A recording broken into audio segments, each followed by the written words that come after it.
much happy and excited here with Khader sir, a living legend in education.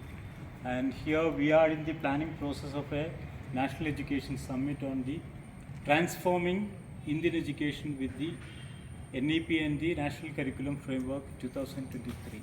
And sir will tell about what is his ideas about how to build up our Indian education system with this NCF and all. Sir, this. I think we should try to look into the education system in the light of NCF, coming up NCF, or first with the NEP 20,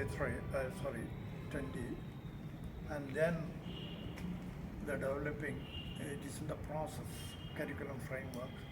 Both combined together, you should critically reflect and come up with ideas so that future course of education can be fine-tuned, and also a future generation can be well brought up, or rather can be given the needed